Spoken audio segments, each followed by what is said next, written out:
All right, you may be wondering, who am I and what am I doing here? I wonder that myself sometimes. Our illustrious president, Diane Hall, is currently attending the Michigan Department of Natural Resources Camp Warbler. She's attending a lecture in Roscommon right now.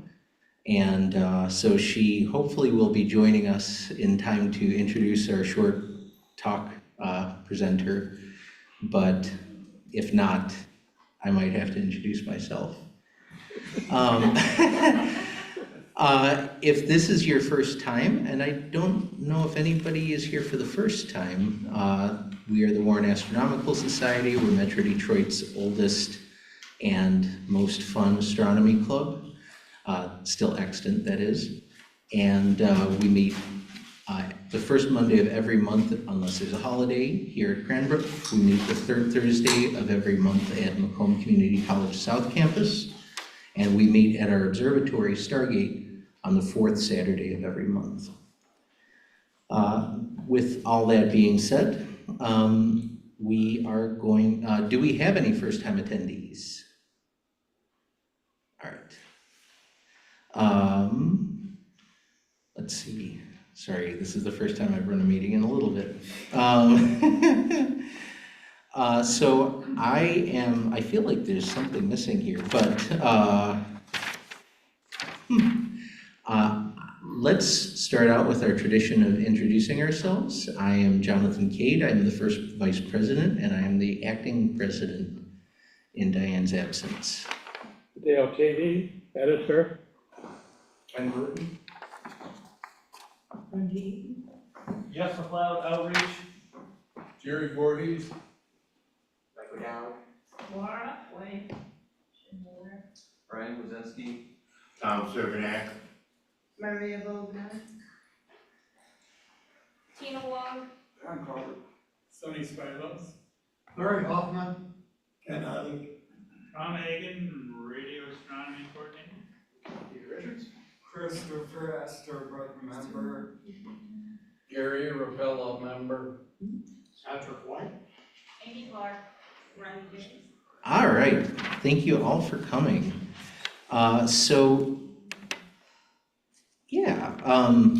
When our treasurer arrives, if you need to join or renew, you can talk to him. Mark Kedzier is not able to attend tonight because he had a conflict, but there are wearable items that if you would like any WAS logo apparel, you can talk to him. Mark Miles has some WAS stickers when he arrives. For the President's Report, we have our annual picnic coming up on July 25th at Stargate, so it's going to be the same night as the normal open house. And we're just going to be starting early, probably around 4 p.m. I don't think we've actually worked out the exact date. I also wanted to let everybody know, despite July 4th weekend, we will be here on July 6th. So the meeting is not delayed or anything. And Astronomy at the Beach is coming up in September. I don't have the dates on hand. For myself as the first vice president, we now have, I think, 4 feature presentations available left in the year, about 50-50 between Cranbrook and Macomb. I would really like to have a presentation about collimating and cleaning telescope optics.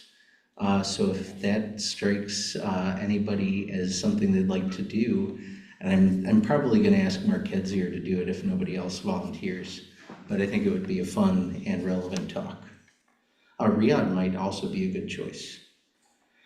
Beyond that, I am in talks to have a musician who composed a solar system piece of music, play piano and possibly present to us at the banquet. So that'll be a little bit of arts. And I'm also for the banquet in December. So, and also I'm looking at doing, we haven't done one in a while, I think, but an observing night instead of a meeting. So we'll meet at Macomb and we will set up on the field out there So we'll have our little business meeting and then just go outside and observe if it's clear. And if it's not clear, we might learn how to juggle. Second Vice President, Riyadh, are you on here? Yes, you are. Would you like to give your report? Yes, can you hear me okay? Yep. All right, thank you. Yeah, so last open house we had was on May 23rd. We opened the observatory about 7:50 and closed at 10:22. It was pretty much cloudy the whole time with sometimes drizzling. Just before we left, the moon showed up through the thick clouds and then disappeared again. We had a couple of new visitors out there and 5 members, and we talked about telescopes, observing astronomy in general. The visitors were extremely interested in astrophotography, so we tried to answer some of their questions as well. And as also Tom Hagen brought his radio telescope, set it up there, and that, of course, generates usually good conversation. One of the 8-inch reflectors, Dobsonian reflectors, the loaner scopes, was returned. And while I was there, I also installed batteries in the astrometric eyepiece to get it to, so that we can calibrate it, maybe in the hopefully upcoming open house, which is the next open house is going to be scheduled on Saturday, June 27th, starting at 8 p.m. So hopefully we'll see everyone out there. That's all I have. Thank you.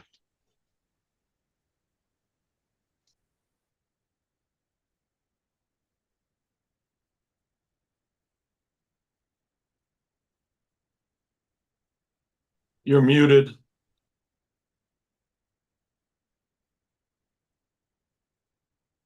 Well, still muted. Thank you. I did want to let everybody know, Riyadh and I are... Alrighty, testing 1, 2, checking out the Hollyland microphone. See how this works today. I think it might work well. We'll find out. Let's see how it sounds. Somebody was not muted on the... Oh, that was me, sorry. All right. Late. My first meeting. Oh, wait, I'll turn my camera on. Please mute your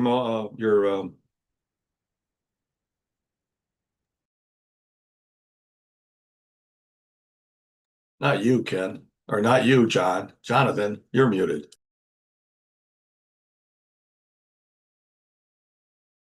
Oh, because you muted everybody. All right, tomorrow at 7:30 p.m., Riyadh and I are going out to Stargate. If you are interested, I mean, we're going out to do other stuff, but if you are interested in seeing how things happen at Stargate, you are welcome to join us. I realize this is super short notice. We desperately need more Stargate volunteers, so we're going to be letting people know a lot more often. So this won't be the last time, but this is a time. So if you're free tomorrow night, feel free to come out. Why are you going out? We're going out to do some setup for the Daystar solar filter and try to get various things underway. So there's actually an internationally recognized filmmaker is going to be filming the sun at Stargate in June, and I'm going to be there with him. So I want to make sure we have all of our equipment in order for him to use, which is pretty exciting. More about this later. All right, is that it, Riyadh? Yes, I think so. Sounds good. Yes, and he got muted too. All right, Jeff McLeod of the Clan McLeod, would you like to? There can be only one. Yeah, I don't have much going on. Let me mute this real quick so no one can hear me.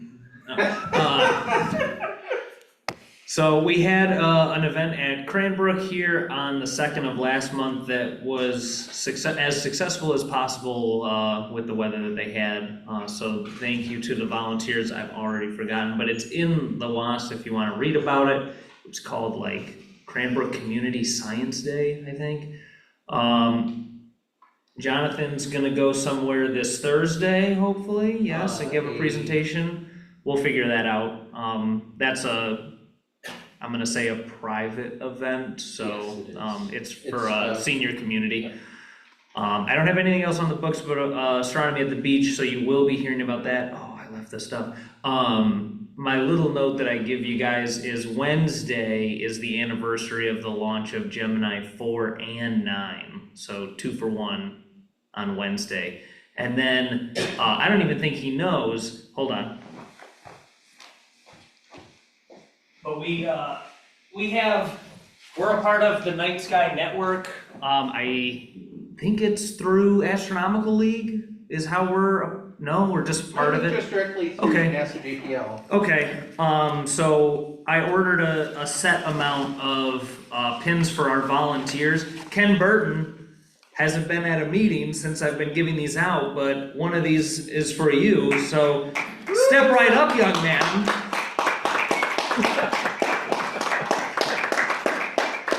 Thank you, sir. I appreciate it. That's wonderful. All right, and Ken Lord's not here, right? Okay, I got one left. All right, that's all I've got. Thank you.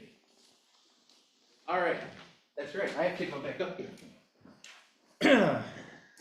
I've gotten so used to taking it easy.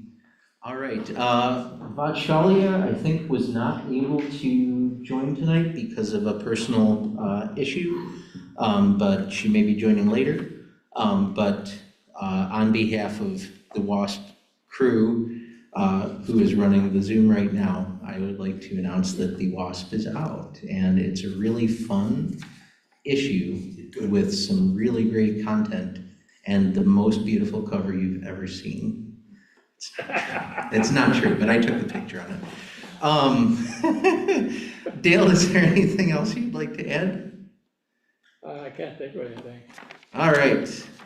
Our Astronomical League. Oh, we are looking for photos, astro photos. Oh, yes, we need astrophotos both for the calendar and for the magazine. So if you take any pictures, even if you take cell phone pictures, the ones that I had in this issue were all cell phone pictures. So, all right, we do not have David Levy with us tonight. Also, on behalf of the Astronomical League, Adrian Bradley is not with us tonight, but we are going to be renewing our Astronomical League memberships in July. So if you have paid for the Astronomical League and not been getting the magazine, you should start in August or September. Also on behalf of the Astronomical League, their annual convention, Alcon Astronomical League Convention, it's very imaginative, is in Cincinnati this year. So it's a very short drive. It's going to have a lot of really interesting speakers and a lot of cool stuff. So it's the weekend of, it's August 13th through 16th. And if you can make it down there, it's going to be a really good time. All right. So I have a thing for astronomy in the news, but not a presentation for it. But you may have heard that there have been 3 big booms in and around the, I think all East Coast.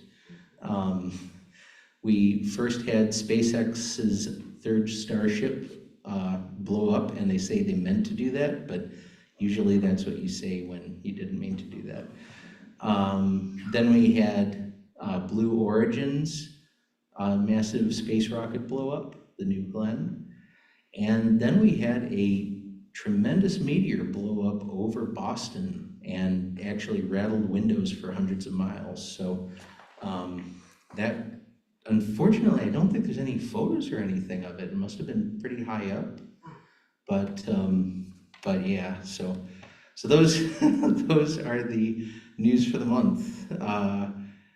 Now, Bob Tremblay, who is our Solar Special Interest Group captain, had an issue and he's not able to make it tonight. We don't have a report, but if you go back and check. I talked with him. He's feeling okay. Okay, excellent. But he's got some tests. That's all. Doing okay. And I guess, the sun is still occasionally doing things. I think it's not quite as exciting as it was a couple of weeks ago, but it's still occasionally, it still has some sunspots and some activity. Double stars, Riyadh. Yeah, so as I mentioned earlier, we have the astrometric eyepiece that we want to calibrate. So next time it's clear, we'd like to do that. Then anybody who's interested, we can put you to work. Come on out and volunteer. We'll see how well you do with timing and looking at a star going across a line in an eyepiece. Excellent. Doing real science. All right, radio subgroup. Tom, would you like to come up and give a report?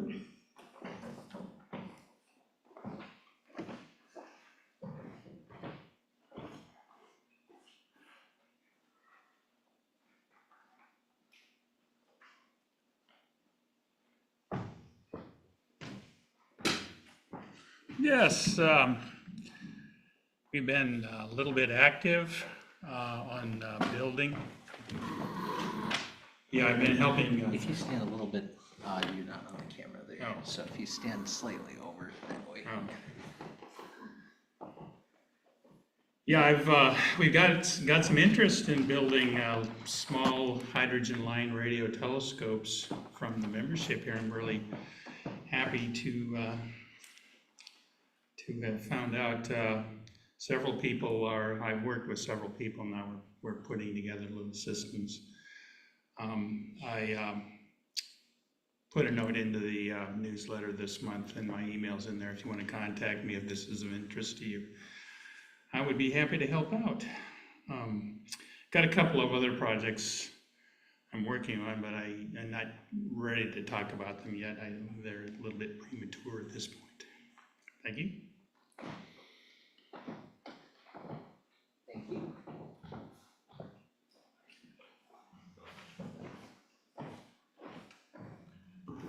All right, and we have a number of dormant special interest groups. One that I'm curious about potential for revival. I know Chuck Rose just joined us for his first meeting tonight, and this is not the best format to be able to have conversations.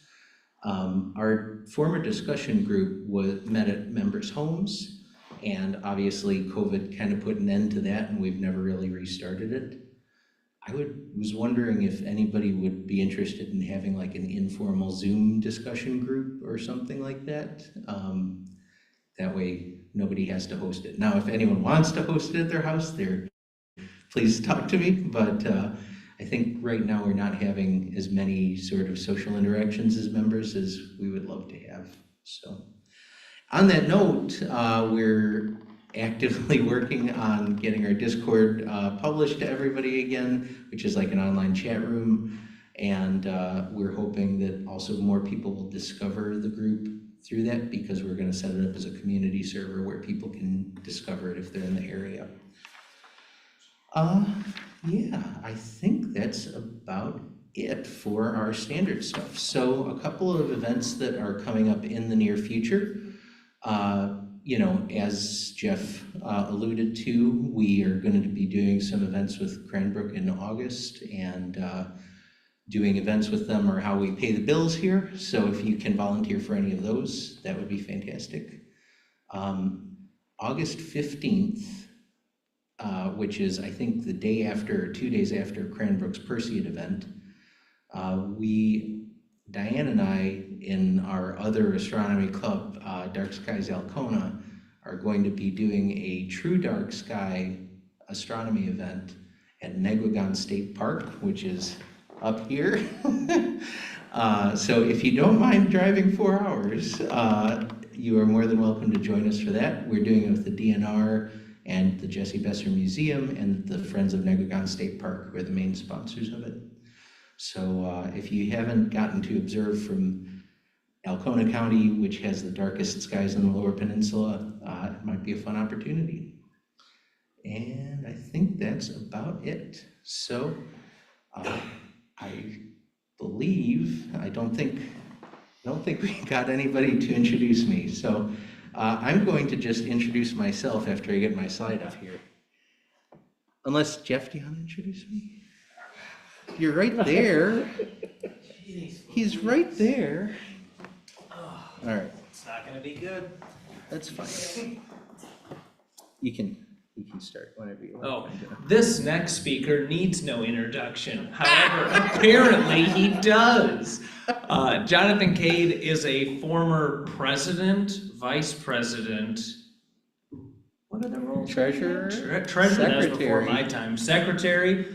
Everything except publication. Well, was it publications? I think everything Before my except time. publications and observatory chair. Oh, well, there's room to grow. Have you seen how much gas costs? And he's gonna be presenting on his favorite and least favorite Messier objects, which I just read from the screen. Thank you, Jeff. Oh, I was off camera there for a second. So, who knows Charles Messier? Not personally. I mean, only Ken knows him personally, but Just a little over the. so Charles Messier is going to be the star of our feature presentation tonight. So I don't want to steal any of Ken's thunder with it. But you probably have heard of the Messier catalog of deep sky objects. And that's what we're going to be talking about in my short presentation, to kind of give you an idea of why we're still talking about Charles Messier here in 2026. All right. So when you decide to pick favorite celestial objects, how are you going to decide how to rank them? What makes a good one? What makes my clicker work? Jonathan, can we turn the forward lights down? Oh. Or is that possible? Probably. Whoops. Is that better? It's better. Could be better stuff.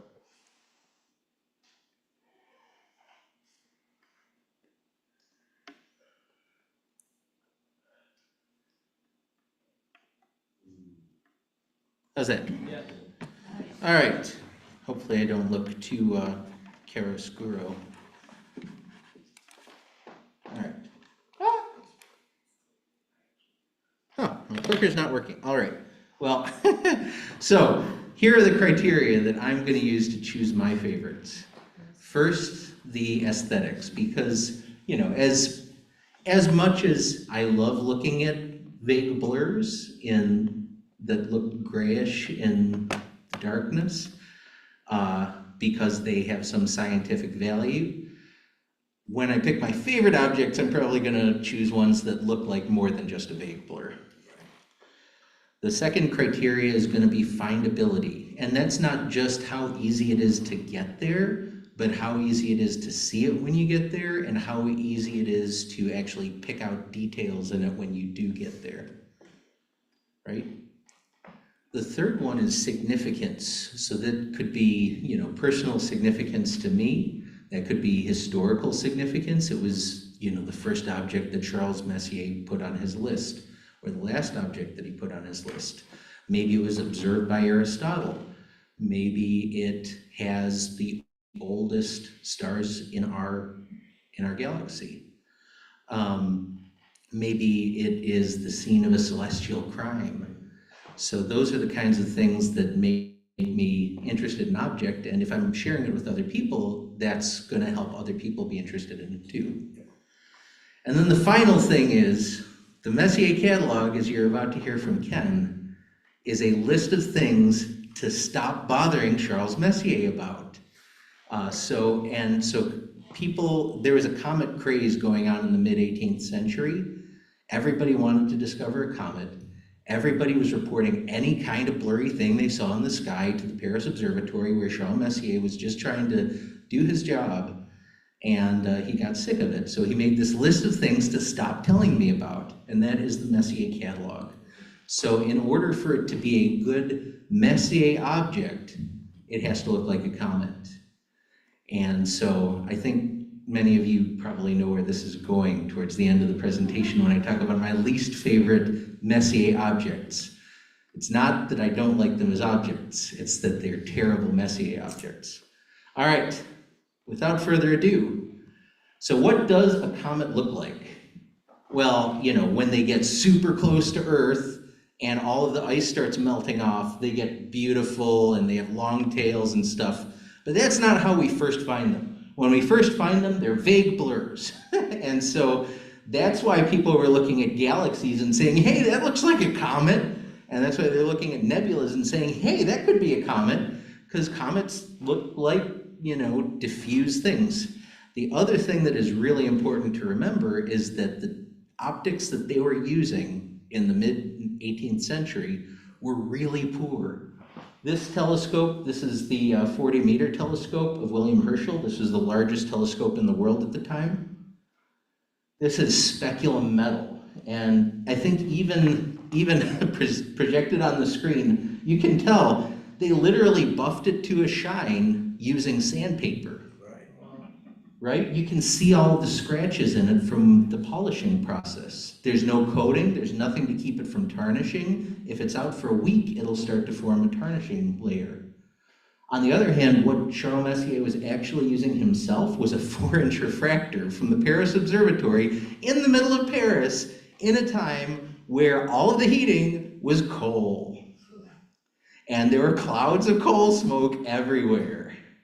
So, suffice it to say, we think we have it bad now, and we certainly do. Like, there's a lot more light pollution now than there was back then.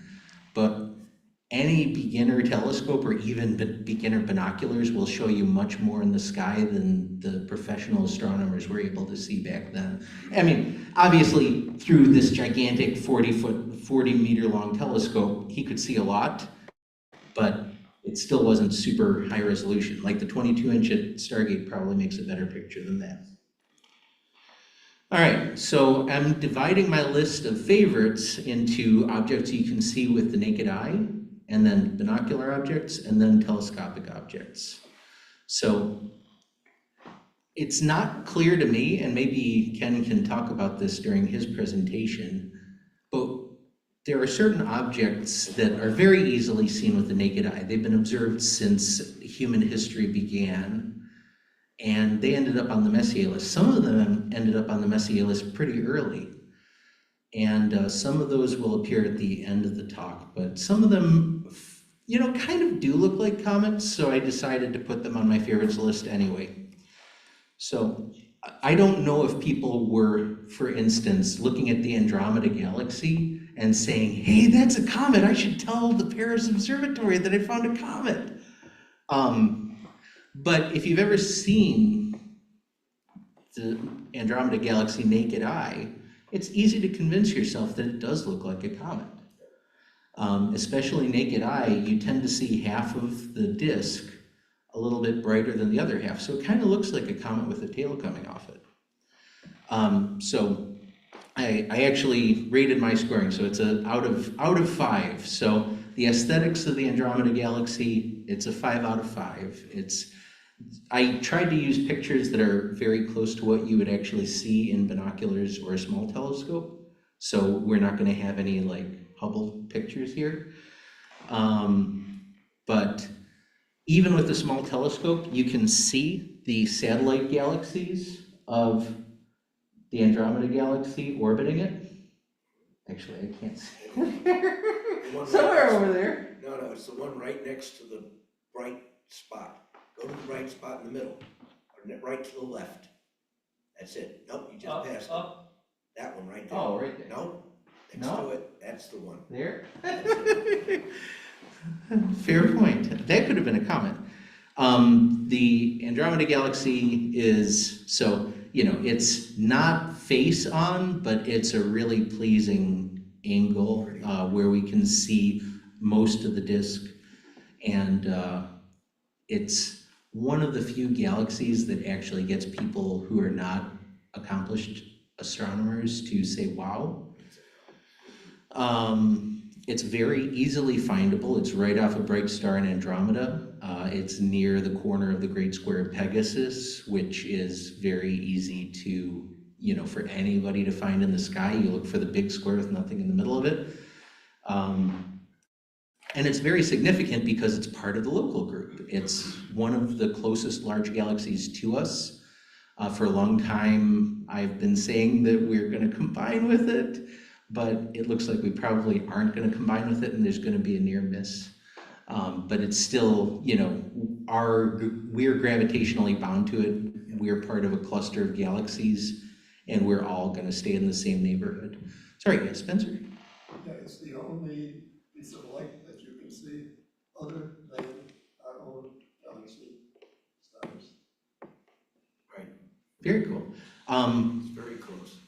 So, yeah, I gave it a 2 out of 5 on cometicity because really, if you have any kind of optics at all, it doesn't look like a comet at all. But, naked eye, you could kind of see it. I don't know if anybody ever reported this to Charles Messier, but this is Messier 31, and he didn't start adding the really ridiculous ones until a little bit later. All right, here's another really good one. Has anyone heard of the dog tag cluster? If you looked in the sky, where would you expect to find a dog tag? It's hanging off the neck of the big dog, Canis Major, right under Sirius. So it's a really rich cluster, super easy to find. You can see it naked eye, and in fact, this is the one that, it's hard to say, but it seems like Aristotle might have observed this one and recorded it. It's a really beautiful object to look at with a telescope. There's a lot of curving lines of stars that, your eye can find a lot of detail and structure in it. It's super easy to find. It's right underneath Sirius. And it's not very significant. Pretty much the main significance of it is that, Aristotle, not a guy particularly known for his astronomy prowess, apparently observed it. But it does kind of look like a comet, especially naked eye. And finally, in the naked eye objects, this one I really struggled with. I wanted to put it in my worst list because this is a object that has been known for literally 6,000 years. This is the Beehive cluster. So it's in Cancer, which is an almost invisible constellation. But the way you find it easily is you go from Castor and Pollux, the very bright heads of Gemini, and those are the blade of a hockey stick. So in your mind's eye, make a handle on the hockey stick and it's right at the end of the handle. But you can also see it naked eye in dark skies. It's super easy to find with binoculars. It's just a super beautiful cluster. It's got a lot of different, it's got some really beautiful orange stars in front. And the other thing that's super exciting about it is that it's one of the brightest deep sky objects that lies on the ecliptic, which is where the sun and the moon and the planets pass, and also all of the periodic comets.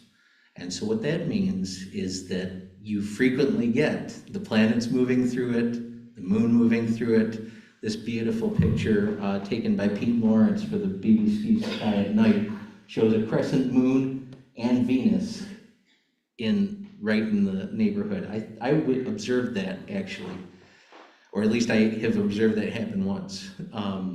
It's just one of my, I couldn't put it on the worst list because it's one of my personal favorite objects to look at with binoculars. It's kind of too big to see with a telescope. You can only see parts of it, even with a rich field. I mean, maybe if you have a super short focal length, rich field reflector, you might be able to see more than just the center stars. But even if you just look at the center stars, you see lots of patterns in the beautiful colored stars. All right, so we're going to move on to the binocular objects. And so I have 4 objects in this list. I wanted to have this be kind of the main focus of it, because today's binoculars are about as capable as the telescope that Charles Messier was using in the Paris Observatory at the time. So my first pick is Messier 22. This is right off the top of the teapot in Sagittarius. It is the brightest of all of the globular clusters that an observer in mid-northern latitudes can see. If you go too far north, this goes below the horizon. If you go too far south, you can see Omega Centauri, and then this isn't the brightest anymore. But for us in Michigan, this is the brightest and most just ridiculously rich globular cluster you can see, even more than the Great Cluster in Hercules. Now, this is lower in the sky than the Great Cluster in Hercules, but it's still the one that I'm going to go to first if I have the opportunity.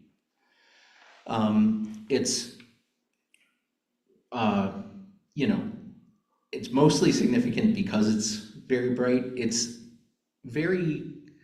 very close to us. It's not the closest globular to us. For those who aren't familiar with globular clusters, because there's still a couple more, a globular cluster is a ball of stars, an extremely dense ball of stars that orbits the center of our galaxy. It doesn't orbit inside the disk of the galaxy like our solar system does. They orbit in a 360-degree sphere around the center of our galaxy. And so these are like, you can think of these as like the Oort cloud objects of the center of our galaxy. There's this ball of them going around the center of the galaxy that forms a sphere around our galaxy instead of just a disk. So keep that in mind when the other ones come up. And this one, you can see it naked eye, just barely. And if you see it in small binoculars or a really small telescope, you could definitely think that it's a comet. The butterfly cluster, this one might have been observed by Ptolemy. It's right next to Ptolemy's cluster, but unlike Ptolemy's cluster, which doesn't really look at all like a comet, this one does look like a comet. It's in the dark lane in the Milky Way at the center of our galaxy. And it's just a beautiful pattern, like they call it the butterfly cluster, and you can kind of see the butterfly pattern. I don't know, maybe it's just me, but it has beautiful colors, and there's nothing special particularly about it other than maybe Ptolemy observed it, but it really stands out. And I'm gonna actually do an interactive demonstration. So on this next slide, you can see the butterfly cluster, or can you? Does anyone see it? Anybody want to direct the pointer? The eyes up there, right? So right here, so of all of the objects, this is a Messier object, this is a Messier object, this is a Messier object, this is a Messier object, this is a Messier object. The one that really stands out as looking like it could be an oncoming comet is that one, to me. All right, Messier 33. This is a triangulum galaxy. You can actually, if you have really good eyes and you're in a truly dark sky site, this is naked eye visible. Very few people have ever actually reported seeing it. But this is another member of the local group with Andromeda and Milky Way. Unlike Andromeda, this one is fully face on, so we can see all kinds of detail in it. You really need to be in a dark sky site to fully appreciate it. But one of the most significant things about this one is that we actually see the globular clusters that are orbiting its galactic center from, Earth. So this, I believe it's the only galaxy where we can see the globular clusters, because I don't believe we can see Andromeda's globular clusters. So for that alone, it's significant. It's also just, you can, when you see it in less than great skies, you can kind of see why people might think that there's pieces of a comet in it, because it looks like a bunch of broken apart bright spots, and some of them look distinctly cometary. Plus there's the globular clusters, which themselves look cometary because you can't resolve them into individual stars. And finally, there is the spider globular cluster. Now this is right off, this is the one that we looked at right here. And this one is the closest globular cluster to the solar system, and also I think the globular cluster that orbits the center of the Milky Way most closely. And as a result, every time it passes through, it's passing through a really dense area full of galaxies. And so it's getting stars pulled off it all the time. So when you look at this, you see chains and chains of stars coming off the edges of it. A lot of globulars look like just perfect little balls of stars, and there's not that much structure to them. People get excited by the Great Hercules cluster, which, spoiler, is not in this presentation, because it has what's called the propeller of slightly darker areas. And then this thing actually has structure, and people complain because it looks too much like an open cluster. So this is one of my favorite ones. It's right next to the incredibly bright star Antares. So this summer, this is the perfect globular cluster to look at with binoculars or a small telescope. And also, as you saw in that other slide, it definitely looks like it could be a comet. All right, telescopic objects.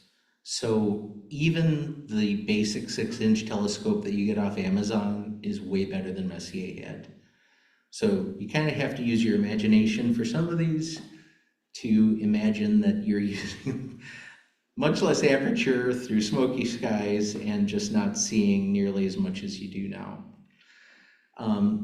So Messier 106 in Ursa, or in actually Canes Venatici, this, it's right off Ursa Major, so you kind of think of it. I always find it by going off the corner of the Big Dipper, but it's technically in its neighbor. But this is another face-on galaxy, or almost face-on galaxy. And what's really interesting about it is that this half of it is much brighter for us than the other half. And so when you look at it through a small telescope, it really looks like it has some kind of tail coming off of it. And when I first got my very first 8-inch telescope, my first real telescope that I had ever had in my life, I was just pointing it everywhere, not knowing what I was doing, over Lake Huron, and I find this thing, and I just thought it was the coolest thing. So to a certain extent, this has personal significance for me, but it really does, among all of the galaxies that I know of, it's the one that most resembles a comet. Now this one suffers in the findability score because it is it's bright for a galaxy, but compared to the other galaxies we talked about, it's much dimmer. And it's not very close to any bright stars, so you kind of have to jump off a long distance from the bright stars of the Big Dipper to get there. And if you have a better telescope, there's all kinds of other galaxies, like a bunch of other points of light in this picture are actually other galaxies. So the more aperture you have to look at this, the more you'll see. All right, this is my hot take. This is the Messier object that everybody loves to hate because it's a very, very small, relatively, it only has about 150 stars in it. This looks just like a comet. Through a small telescope or through binoculars, you see this in Cassiopeia, right off the knee of Cassiopeia, and you think, that's a comet!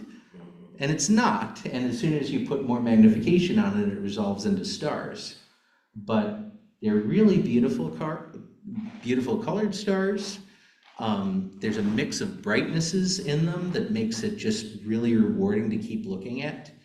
And, I have had the privilege of seeing the Jewel Box cluster in the constellation Crux in the southern hemisphere 3 times. And I don't know, this reminds me a lot of it. So for whatever reason, people love to hate this one. This is actually one of my favorites. It's probably the commonest Messier object that I know of through a really small optics. And the other thing that's significant about it is that it's the last object that Messier himself added to the catalog. He, kind of was fed up with his job by that point, as Ken's gonna get to. And from this point on, Pierre Méchain kind of took over. So, and this is another one that I found by myself, so it means a lot to me. And finally, this is the pair of galaxies to show if you have to do an outreach event and people want to see galaxies. The Cigar Galaxy and Bode's Galaxy make a really fantastic pair. They're right next to each other. The Bode Galaxy is face on, and the Cigar Galaxy is a starburst galaxy. So every piece, every chunk of gas in this galaxy has been collapsed into a star all at the same time. And so I call this a cosmic crime story, because what happened was M82 was just minding its own business, or it was just minding its own business and passing by, and so, oh my God, 81 and 82.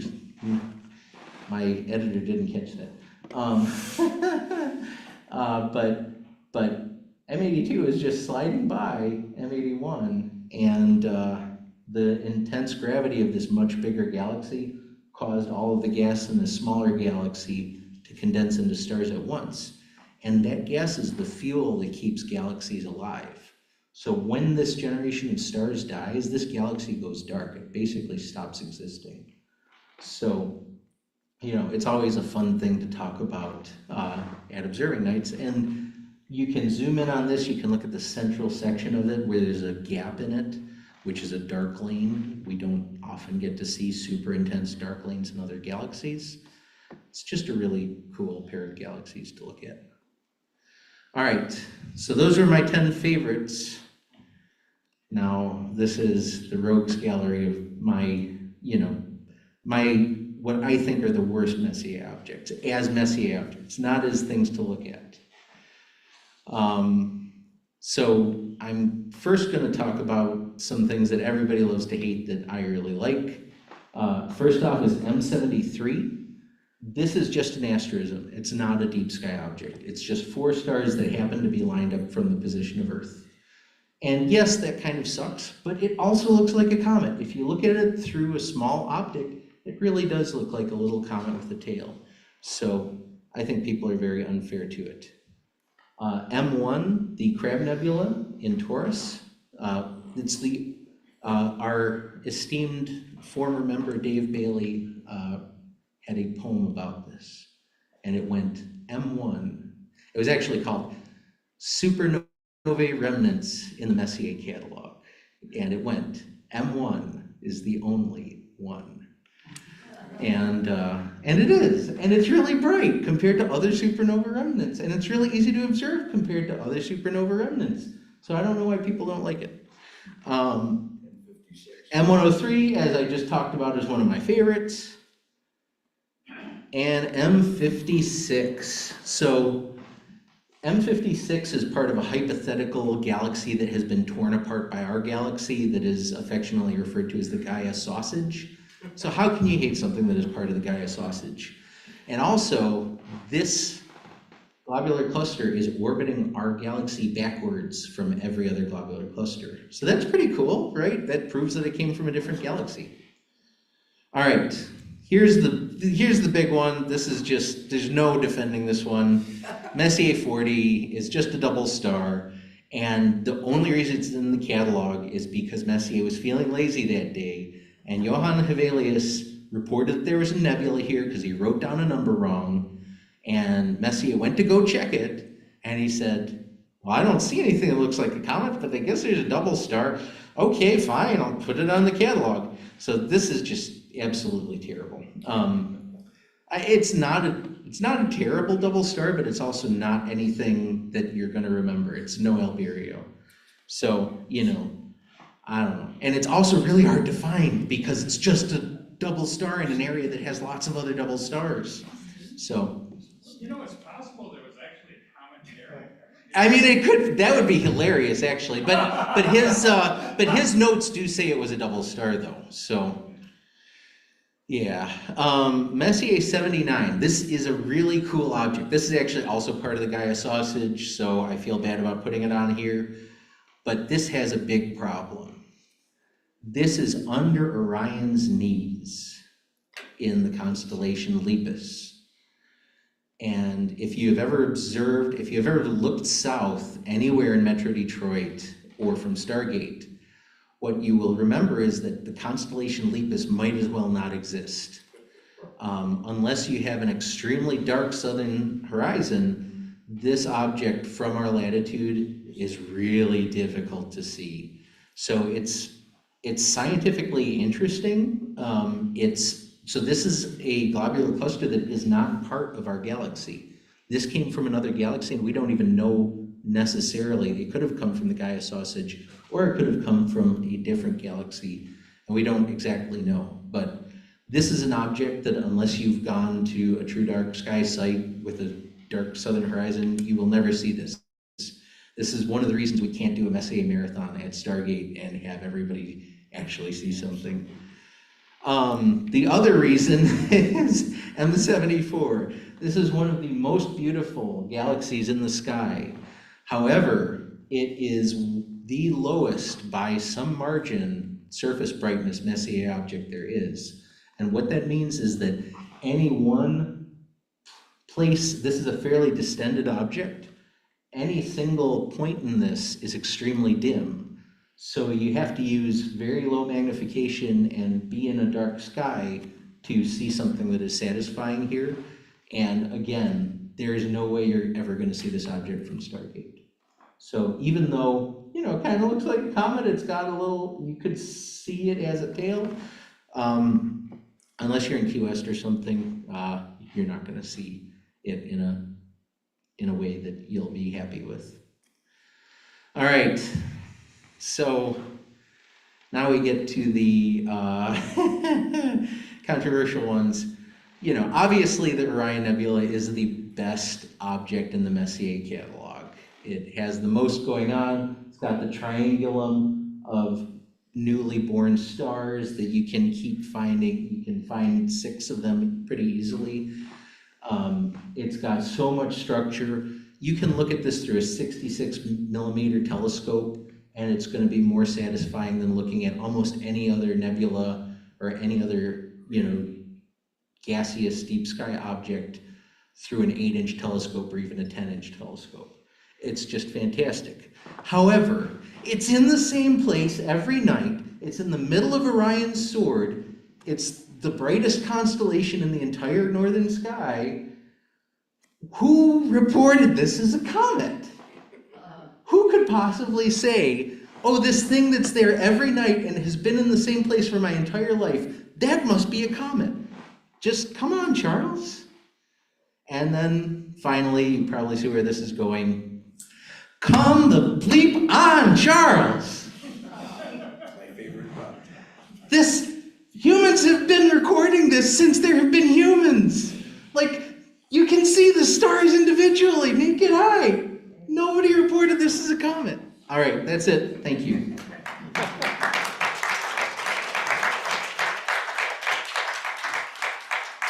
All right, any questions?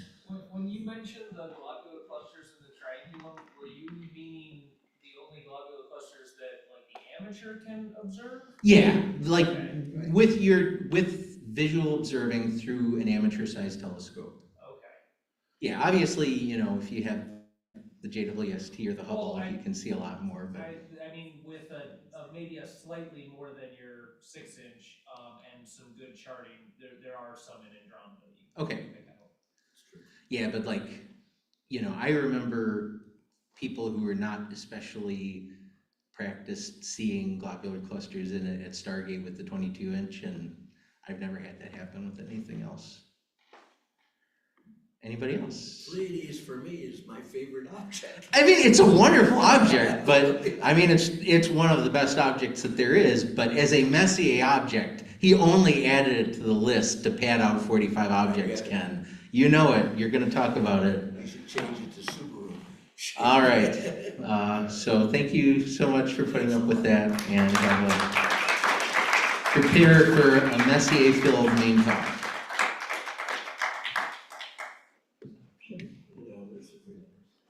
That's great.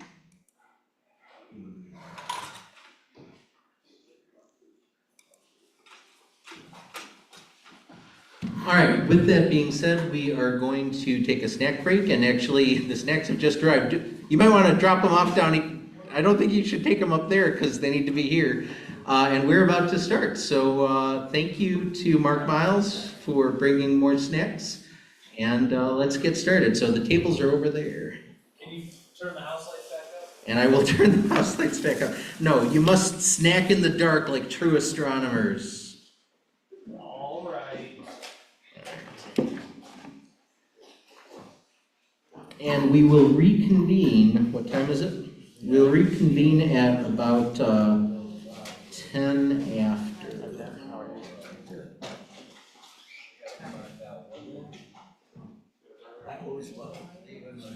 Oh, yeah. Well, and M1's one of my favorites because I've seen it.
No, you're good.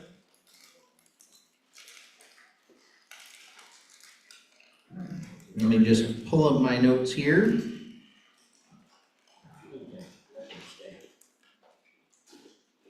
I know they're here somewhere. This is what we call the hurry up and wait. Are we unmuted on the Zoom? You're giving the main talk? Yes, sir. Could you, this streams right into my. Deal. Wear it right around my neck, would that be okay? Yeah. You know, Zoom was doing so well there for a minute. I wanna take my hat off for it. I'm gonna take my hat off for it. I lost it. It's okay. I'll figure it I'm out. gonna bring this back.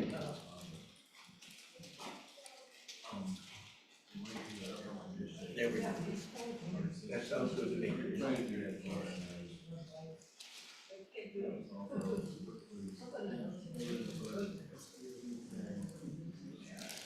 Oh no. All right, do you have the presentation on the stream?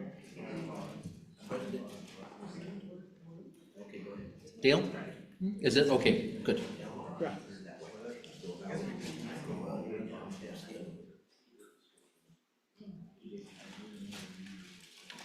All right. Everything is apparently working now. So, you may have heard of Ken Bertin. He has been a hobbyist astronomer for over 65 years. He's been a member of the Warren Club since the 70s? Oh. Oh, yeah. Early 90s. Early 90s, okay. Well, that's not that long. That's only like 40 years. I gave 4 speeches here before that. Okay, so, you know, I count that as being a member, so. Ken is a former president and first vice president of the Warren Astronomical Society, winner of the E. John Searles Award and lifetime membership. He's observed 15 total solar eclipses, 6 annular eclipses, 6 transits of Mercury, 2 transits of Venus, top that, and 15 lunar eclipses. He contributed the finder scope to the 8-inch Kalinowski reflector at Stargate. He was married to his wife Linda for 51 years until her passing. He has a daughter Jennifer and married to Jeffrey Thav and 3 college grandsons. And Ken, as I mentioned earlier, has a long and storied history with Charles Messier, and he's going to share that with you now. Come on up. I'm gonna... Okay. Thank you. Okay, I think we're ready to go. All right. All right, So actually, I became an amateur astronomer. I became an amateur astronomer when I was 6 years old, so actually 74 years. I turned 80 yesterday. Thank you. It ain't that great, it's okay. Better than the alternative. So I look at things that are 80 light years away. Anyway, it's been a hobby of mine that I just enjoy. I started, my sister was in grade school 6 years ahead of me. She had a science teacher that the science book had a picture of the planets on it. And I took it home and I said to my dad, "What are these?" He says, "You better ask your sister." So I talked to my sister about it and I got interested. And when I was 7 years old, my dad gave me my first telescope. It was a Tasco, 60 millimeter. And I used to go out on the porch at night to look at things all the time. And when I turned about 13, we had a lunar eclipse. And my dad's business partner from out of state, a 8-inch telescope landed on our doorstep to watch that. And my dad watched me put together this telescope. And then I brought a whole bunch of friends over and that really boosted me up. The other interesting thing that I had, one of my very best friends was a fellow I met, Fred Espenak, known as Mr. Eclipse. I met him on a Halley's Comet cruise. I also had the fortune at that time to meet Owen Gingerich, the head of astronomy at Harvard. And I also got a chance to meet Carl Sagan, which was kind of cool too. Anyway, it's been a great hobby and I love traveling around and astronomy just is, it's amazing how little people know about it, but that's another story entirely. I got interested in Charles Messier because I like to watch comets as well. And what occurred was actually the Halley's Comet cruise that we went on in 1986 is where I met Fred. And it has been just a terrific time. If you have any question about astronomy, I can answer it. Not necessarily right, but you're not going to know the difference many times, but that's okay. All right. Anyway, Charles Messier was a very interesting gentleman. Is we okay? Okay.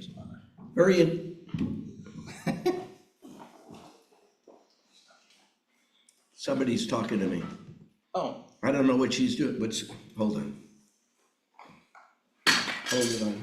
Oh. I'm gonna turn this off. What is that? Oh, that's, okay, yes. Okay. We're gonna turn this off because people are still calling me and telling me to enjoy my birthday, but okay. All right. Oh, it's Ken Bertin's birthday. Yeah. Let's sing happy birthday. Thank you very much. Okay. When I give presentations on astronomers of the past, I try to make it as much about their personal life as about their scientific exploits.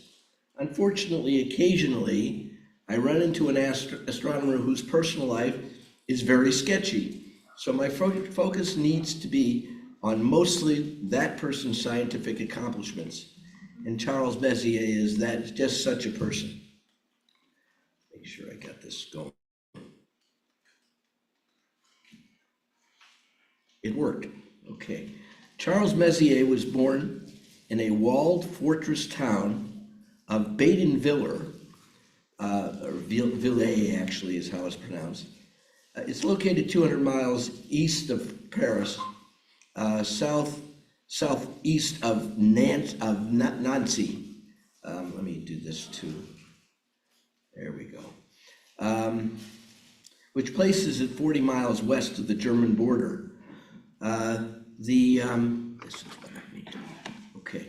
The German border. The area has many forests, and the town is next to a hill set within a beautiful rolling countryside shaped by this gently sloping Vosges mountain range.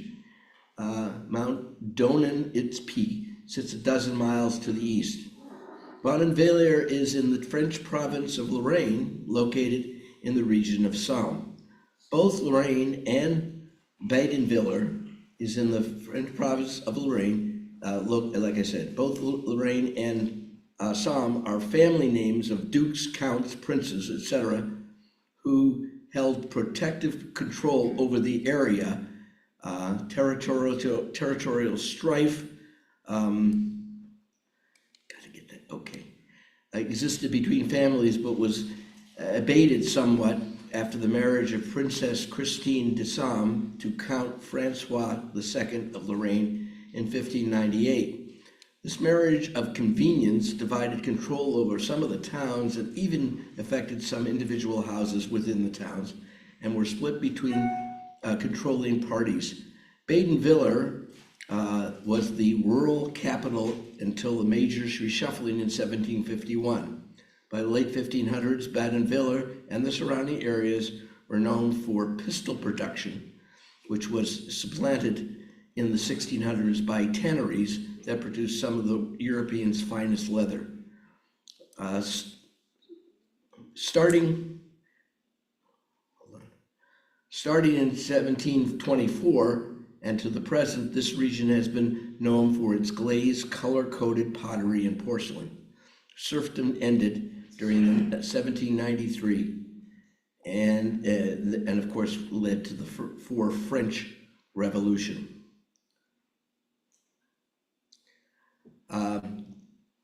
Okay, let's go on.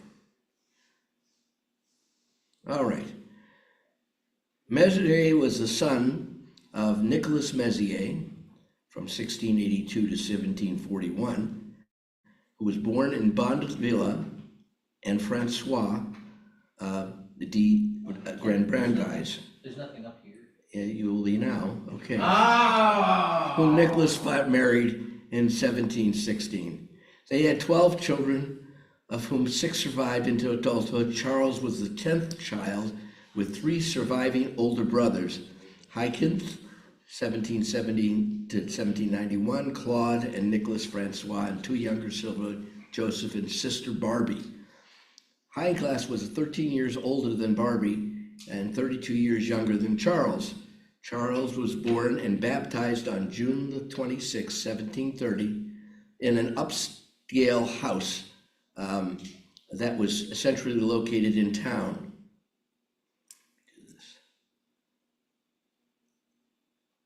There you go. His family was financially secure because of his father was an administrator holding a mayoral type position in the community. Nicholas worked for the princes of Somme as a tax collector, a confiscation commissioner, and a judge. As judge, he mostly settled misdemeanors. He was well respected and performed these duties in a number of years. Since Nicholas' family members and friends, acquaintances held similar positions in the surrounding communities, it's not surprising that Charles' godparents were also from the families of the other mayors and officials. Nicholas was able to arrange for his elder son, Hyacinth, to receive training with a procurator, an official trusted with the management of government and financial affairs in the city of Nancy. Hyacinth completed his training and returned to Beidenville in 1740 to work as an adjudicator and was mostly responsible for auction sales. In 1741, when Charles was 11 years old, Nicholas, their father, suddenly died. Hyacinth became head of the household, and within a year after Charles turned 12, Hyacinth since made him his personal clerk and provided training and obviously giving him brotherly support. Charles grew up in what can only be described as an idyllic setting. The locale at the time was peaceful and safe. For most kids, this countryside would have been a dream playground because it was abundant in forest, hills, rivers, and even a lake. Photographer Filbert reports, as a youth, Charles was courageous, independent, not particularly unruly, and a little daredevilish.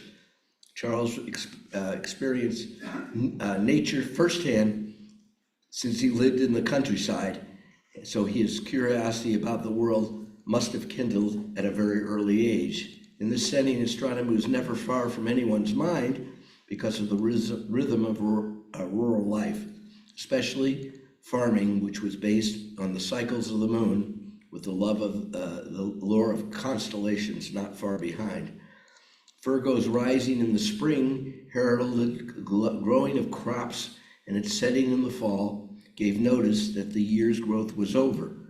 No one knows for certain what sparked Messier's early interest in astronomy, but there are two well-reported events during his youth that piqued the curiosity of almost everyone. In March of 1744, when he was just 30, he saw a spectacular six-tailed Cepheus 1, it's Cheseaux 1 comet. This comet was discovered by Kurt Klinkenberg. See if I can get a picture of him. I don't have a picture of him. Let me go back one. Sorry. Let's do it again. Sometimes these things just don't. Okay, don't go anywhere. It didn't listen. This comet was discovered by Kurt Klinkenberg in the December of 1743 and closely studied by the astronomer. Let me see if I can just get a quick picture of him. Let's see if it. Jean-Philippe Lagos, which wouldn't stay there, I don't know why, reporting this comet appeared brighter than Jupiter and its reflection could be seen in the bodies of water. At the age of 18, in June of 1748, Charles witnessed an annular solar eclipse.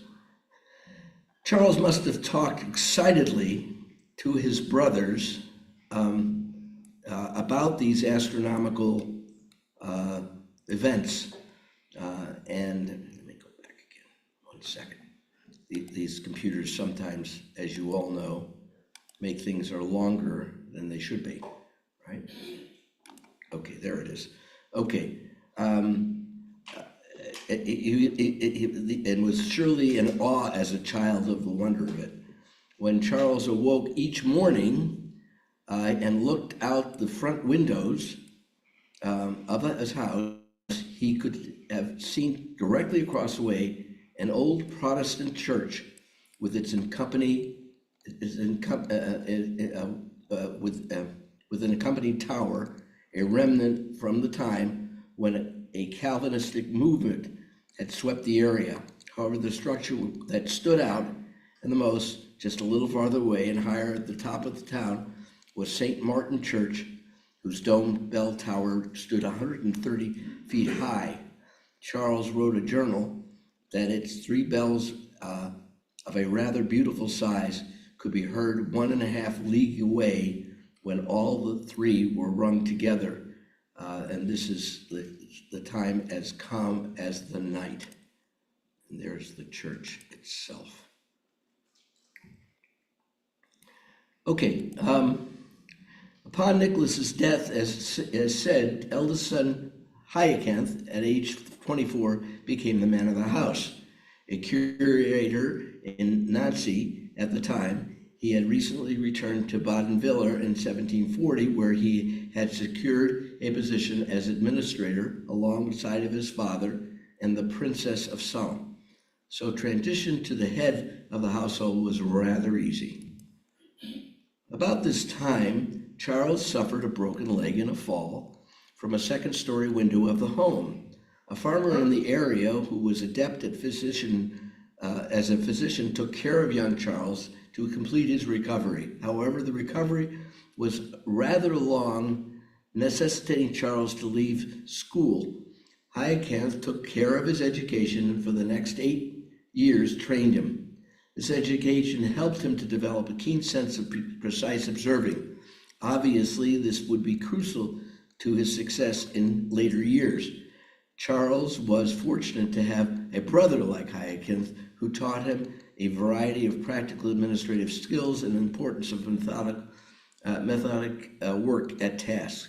This included teaching the benefits of keeping good records, following through an assignment, and paying attention to detail. Although Hyacinth was training his younger brother as a future understudy with a procurator, he also imparted skills that would be valuable to an observational science. Charles was particularly noted for his good handwriting and ability to draw and steadfastness in keeping a journal. Hyacinth watched his brother grow and mature into a man. Then, coincidentally, events came together. 1751, that would send Charles to Paris and Hyacinth to Senennes. See if we can get that. After several years of mounting political discord among kings and local lords, an agreement had been struck that the eastern part of this greater Somme area would be joined to Germany, while the remaining French territory would be organized. Hyacinth remained loyal to the Princess of Somme and moved to a new administrative center, his mother's homeland of Senonnes, where he eventually became a general tax collector. Political upheaval caused in 1751 France to be reorganized, and as I said, the Princess of Somme were retracted from the control of Bondonville. So Hyacinth's allegiance to the Princess of Somme necessitated him to leave Bondonville in Senonnes. He was concerned about Charles, now 21, who needed a job. Jobs had become scarce, and the political changes occurring in the area. Hyacinth had turned to the family friend, Abbot Theoloson, for a favor. Theoloson had helped with the 1751 agreement negotiation that was willing to find something for Charles in Paris. Two suitable positions were open. The first was an office of a procurator of the palace, and the other was with an astronomer. Theoloson informed Hyacinth, who in turn discussed it with his administrator friend, a fellow by the name of Bilstein. I do not have a picture of him. It was determined that curator of the palace really didn't fit Charles, but the second possibility, which was with the astronomer Joseph Nicholas Delay, see if I've got a picture of that. There he is. All right, there's a better picture of him in a minute. Hyacinth felt that the position with the astronomer promised more advantages and prospects for young Charles. There he is, coming up. Young Charles arrived in Paris in October of 1751, where he met Delisle. Delisle at the time was the astronomer of the Royal Navy. Because of Messier's fine handwriting and engaging personality, Delisle took to him immediately and hired him. He housed him in his apartment, where he and his wife presided. The apartment was situated in the College Royal de France. Charles Messier's first job was copying a large map of China for Delisle. He was placed in a long, unheated hill at the Royal College. Around the same time, he was reduced to Delisle Observatory and learned how to use the instruments by Delisle's secretary and assistant, and a man named Lebeur. He learned from Lebeur how to keep careful records of all of the observations, again, contributing to his future career. The Delisle Observatory had been established a few years earlier in 1748 after Delisle had returned from Russia. The observatory was constructed on a tower of the Hotel de Cluny. You can see it here. Later, the Hotel de Cluny. This residence was originally constructed in 1480 on 4th century Roman ruins. It was used as a temporary Paris residence for the abbots of Cluny order and their guests. In the 18th century, it was rented to the administration of the Royal Navy. The first documented observation by Charles Messier was the Mercury transit of May 6th, 1753. You can see Mercury as the line at the top there on the. This is May 7th, 2003. So What? that's- What was that? That's May 7th, 2003. No, it was May 6th, 1753. No, I mean, but this picture, Oh, this it picture could, is. oh, yeah, for sure. 50 Yeah, years later. absolutely. Right, correct. Although, well, you couldn't have taken a picture at that time anyway, Well, yeah. and a camera. So although Labor, and of course, Mercury transits the sun about every 6 years or so. Yep. Yeah, good point. It's not good. It's just, This was the first camera? No, I don't know. Okay. Delisle Messier learned elementary astronomy and, as said, was introduced to the science with an emphasis of exact measurement of positions in all observations, increasing Messier's repertoire as a catalog making astronomer. In 1754, Messier secured a position as a depot clerk of the Navy. Let me see if I can get that. Okay.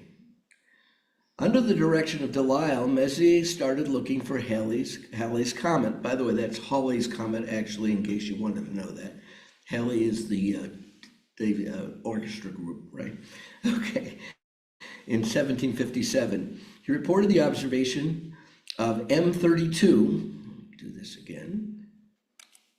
There we go. Of M32, a companion of the Andromeda Galaxy that year, and without a doubt, also must have seen the great nebula M31.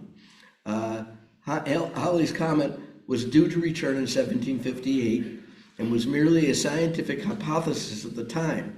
Delisle himself calculated the apparent path and employed Messier to create a fine star chart of the path. Delisle's calculations were incorrect, so Messier was always looking in the wrong positions. However, on August the 14th, 1758, he observed comet C-1758K1, all right, and Dela Nux with telescopes through November the 2nd, 1758, and the comet had been originally discovered by Dela Nux. I can do that in May of the year. Here is a Messier chart of Halley's Comet.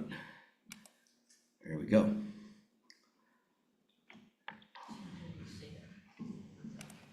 All right. While observing this comet, he came upon a comet-like patch in Taurus on August the 28th, 1758. The patch did not move, thus the nebula was clearly not a comet.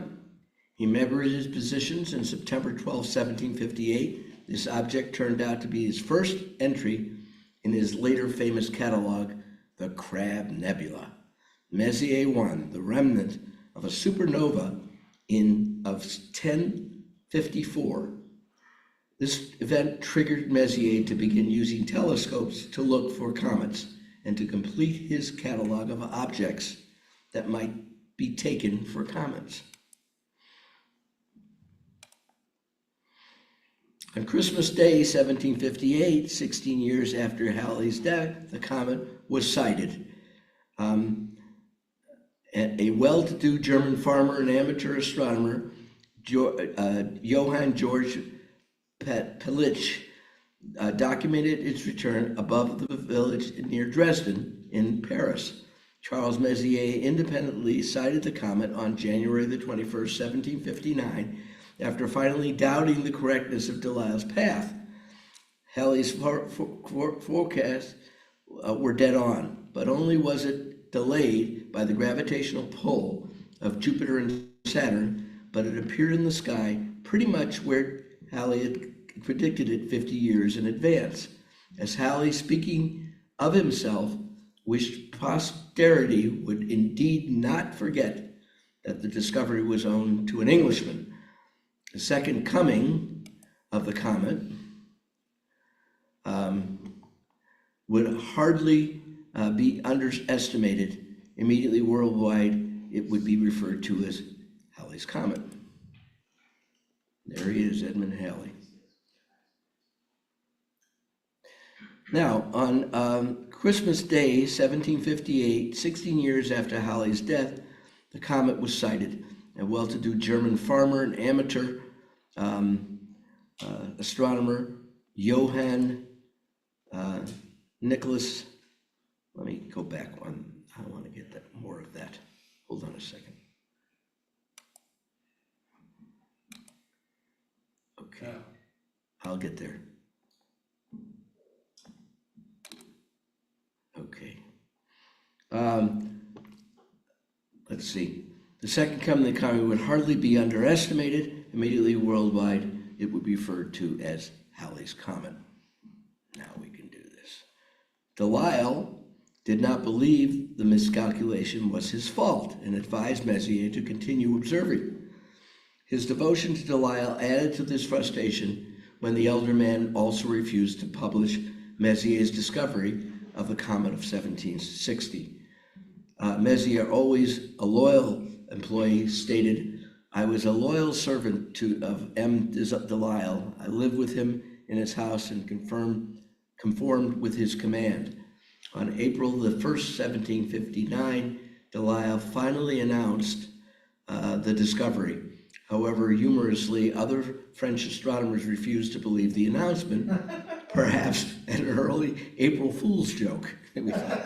Messier was frustrated and disappointed, but he probably stimulated him to devote his professional life to comet hunting. There he is again. Mostly because of his age, Delisle was becoming more retracted from astronomical work and suddenly changed his attitude toward the young Messier, supporting him and letting him do his own observational work. Messier recorded his second nebula, M2, which has been discovered by Jean-Dominique Maraldi. Let's see if we got that. We do, M2. Messier plotted it on a chart to show the comet's path. Let's go on here. Okay. Because of his age, Delisle was becoming retracted from astronomical, suddenly changed the attitude. When M2 had been discovered by Jean-Dominique Maraldi in 1709, he lived from 1709 to 1788. Messier plotted it on the chart showing comet Halley's track. Okay, let's move on. Okay. The next several years, Messier did a lot of observing. On June the 6th, 1761, he observed the transit of Venus across the face of the sun. Shortly thereafter, he discovered the emergence of Saturn's rings following their edge on orientation to the Earth. On May 1762, from May to July, he observed 1762 Klinkenberg, and on September the 28th, 1763, he discovered comet 1763, his first independently discovered comet. This was followed by comet 1764 Messier on January the 3rd, 1764. This comet had a magnitude of 3.0. 3.0 would be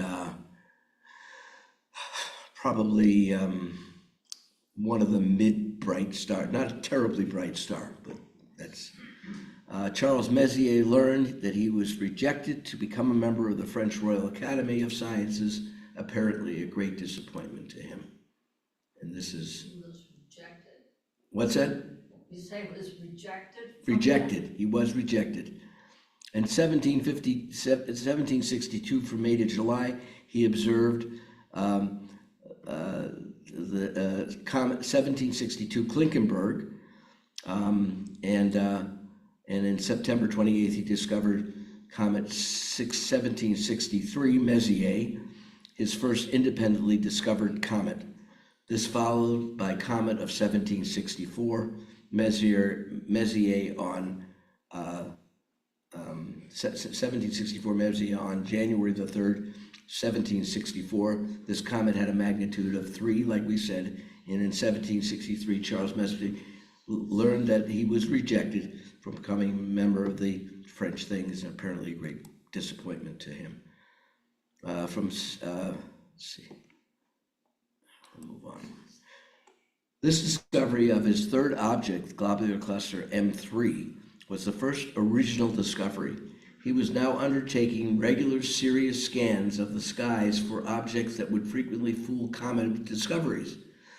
There may have been another reason for his dedication to this task. Astronomer Guillaume Genetel was about to print his memoir on nebula, and may well be that Messier had knowledge of this event, further influencing him to pursue his path. In 1765, Messier took to the scanning of the skies, which yielded 19 original Messier discoveries in that year alone.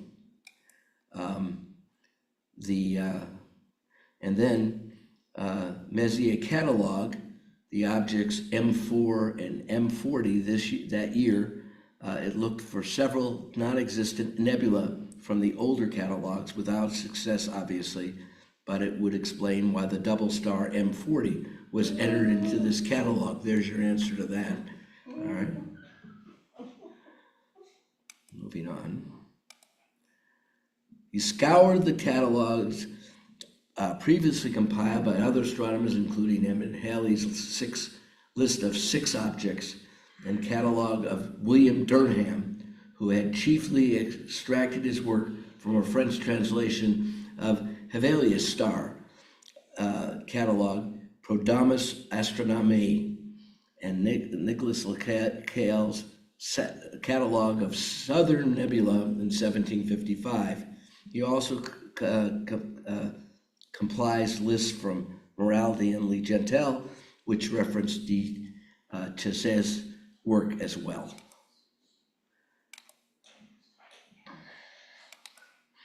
Okay, Messier was becoming world famous. He was corresponding with astronomers and other academic missions all over Europe.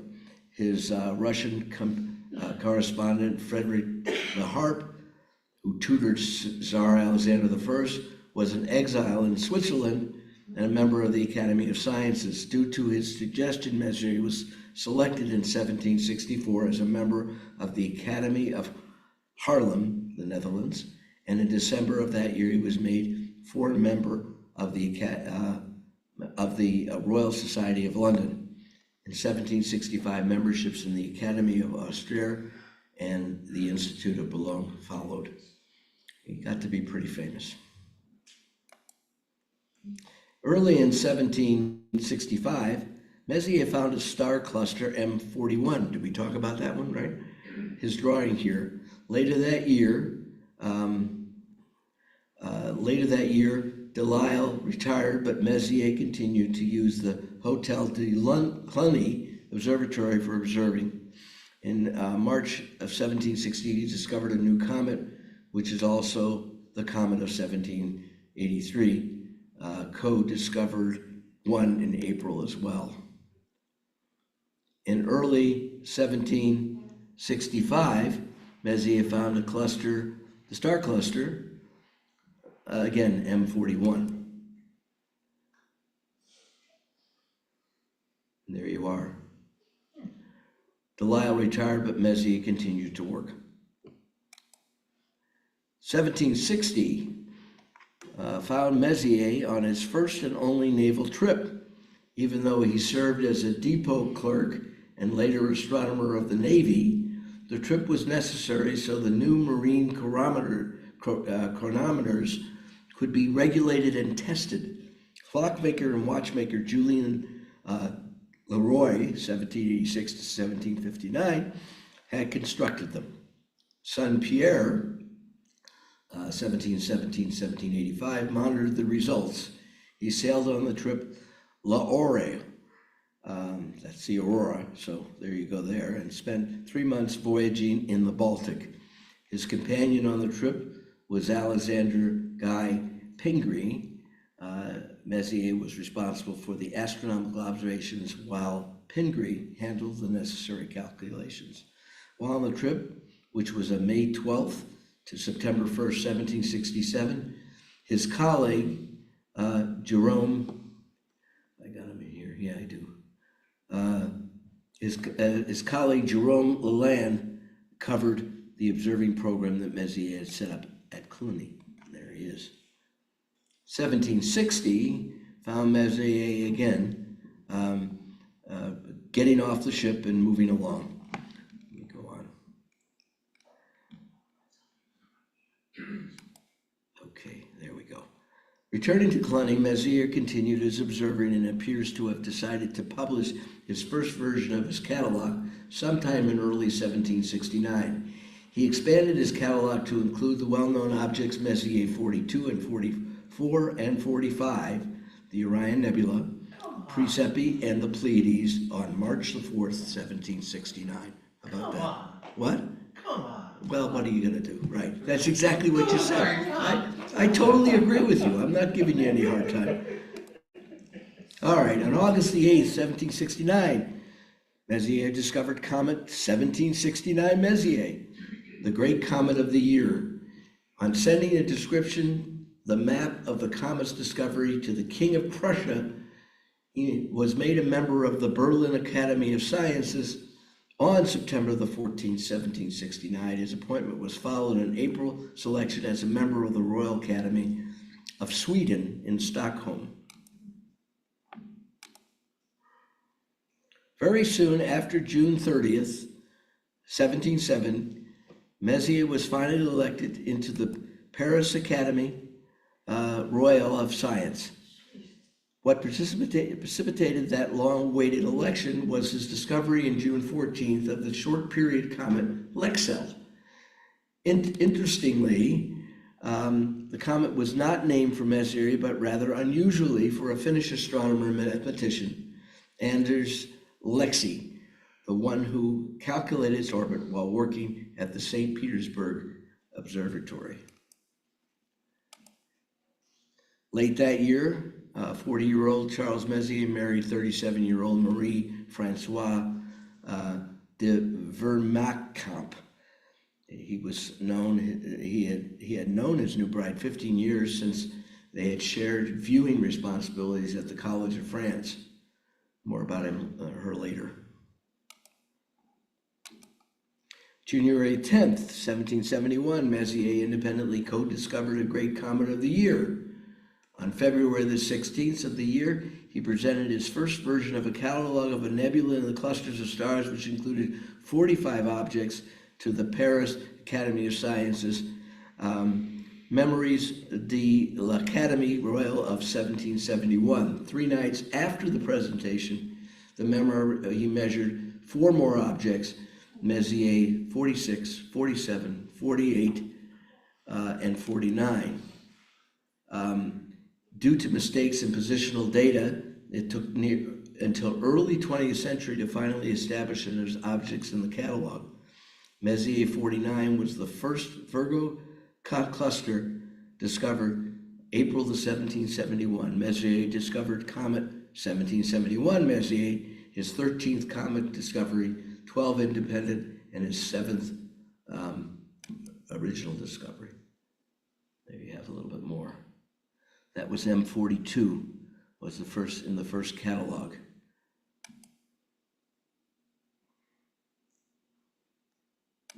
And there they are, 47, 46, 47, and 49. You had 46 up there earlier, didn't you? I don't remember. Okay.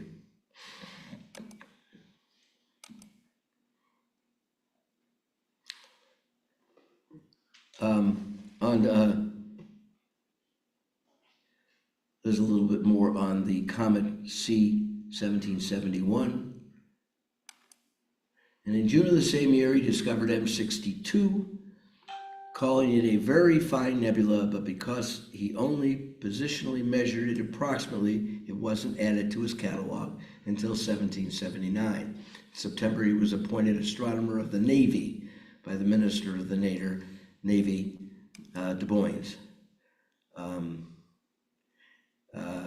With the appointment came an annual salary of 1,700 francs, which was raised to 2,000 francs in 1774. And on October the 31st, 1771, the Messier moved to lodgings with the Hotel de Clugny, where the Observatory and Navy was located. Things were going very well for Messier when tragedy struck. On March 15, 1772, Madame Messier gave birth to a son. The boy was christened Antoine Charles. Sadly, 11 days after the birth, both mother and child had died. When one of his great fame, there is often the negative information distributed. Malicious legend indicated Messier's wife's passing had prevented the discovery of Messier's 13th comet, one discovered by Montaigne, who Messier didn't particularly like. And this event bothered Charles more than the passing of his wife, and it is unlikely that this legend was true. However, since comet was discovered a week before his son's birth. And there's Madame again. Messier did observe that particular comet on March the 26th of April 3rd, 1772, and within a couple of days had added Messier 50, a cluster. There is no doubt that Messier was affected by the loss of his wife and child, indicating to his friend Lalande that he needed some time off, and in 1772, from September to November, he took a 3-month vacation in Lorraine, France.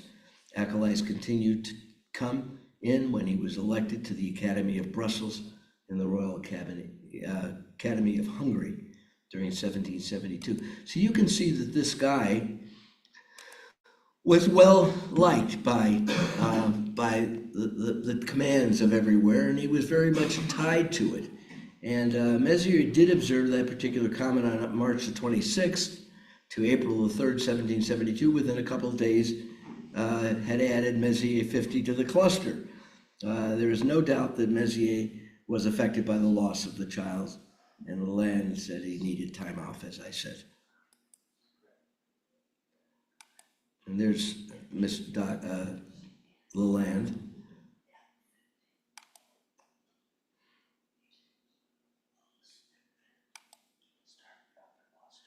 It was clear because of private experience, Charles Messier reduced his nebula observations over the next couple of years, although in August of 1773, he located Andromeda Nebula's second companion, M110.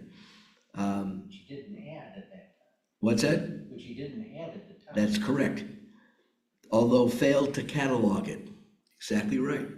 On October the 13th, he discovered another comet, which was, in his words, just visible to the naked eye. This was likely the 4.5 magnitude Mach-Holtz.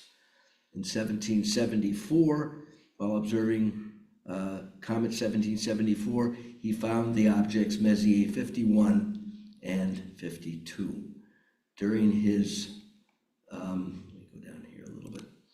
During this year, his friend, Jerome Lalande, introduced Messier to leading French astronomer of the time, Pierre Montchalin.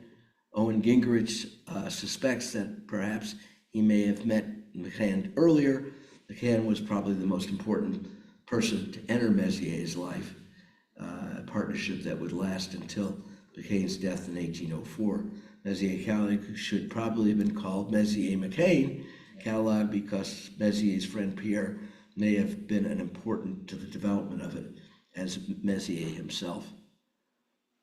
So I'm going to divert the attention to the short history of Pierre Méchain. There's M51. For the record, that was number 11. Right. R51, M52.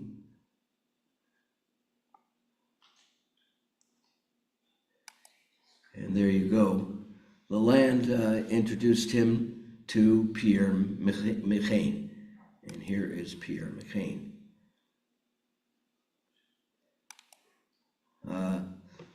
Pierre Francis André Méchain was a French astronomer and surveyor. He was born in Lyon and was the son of a designer and plasterer. He was gifted to youth in both mathematics and physics, and he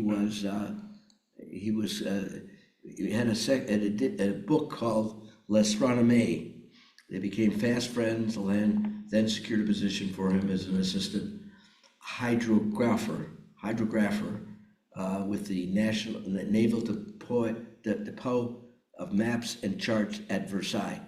He worked there through 1770s, doing mostly coastline surveying. After meeting Messier and befriending him, he produced his first astronomical work, a paper on the occultation of Aldebaran by the moon, and presented it as a memoir to the Academy of Sciences. And he had a very fine life going on, married a very lovely lady and all that. He had a great difficulty with the French Revolution. His tools were suspected to be instruments of warfare and were confiscated, and he was arrested and interned in 1791. After serving 2 years, he was released and moved to Italy, finally returning home in 1795. 1799, he was made director of the Paris Observatory. He returned to Spain to refine his measurements, caught at the yellow fever and died. He discovered 25 or 26 deep sky objects. Messier 63, 72, 74 through 79, 85, 94 through 103. His sole discoveries of comets totaled 8 with 3 co-discoveries. Back to Messier, from 1775 until 1777, Charles Messier did not discover any nebula or comets. In 1777, February, he cataloged M53, a globular cluster discovered in 1775 by Elert Bode, a German astronomer known for his reformulation and popularization of the Titius-Bode law, known to most as Bode's law. Also the individual who determined Uranus's orbit and suggested the planet's name. At that time, Messier, along with several other astronomers, made a hypothesis that there was a planet inside Mercury's orbit due to the reports that several small bodies had crossed the sun's disk. In June of 1777, he did indicate that the phenomena may have just been a small meteors. Messier was named to the Academy of St. Petersburg in Russia in 1777, and in recommendation of Jean-Francois de la Harpe, a French critic. La Harpe was the author of the monumental Cours de literature, ancient, modern, and lectures he delivered after his appointment. Cal original discoveries of M54 and 55 were finally located by Messier, and in 1764, Messier was able to locate these objects. In 1779, he discovered a comet 1779 Bode. The object was originally sighted by Bode on January the 6th and confirmed 13 days later by Messier. And there's Mr. Bode. Lecau's original discoveries of M54 were finally located by Messier. The object was originally called by Bode and confirmed again. When comet 1779 passed Virgo clusters of galaxies, Messier and Jan Gottfried Kohler from Dresden and Bernard Adani of Milan made discoveries, outbursts of objects, M56, 57, 58, 59, 60, and 61, and Kohler discovered M59 and 60, but overlooked Messier 58. Messier found 58 while looking for the other two. Meanwhile, Irani was the first to identify M61 in May of 1779, the same time that Messier confused the comet on May 5th and 6th, but finally realized the true nature on the 11th. M62, on which Messier could not get a good position, 1771, was finally located to his satisfaction in May, and in June, 63 and 64 were found, confirming the independent discovery of another astronomer named Pigot and Bode.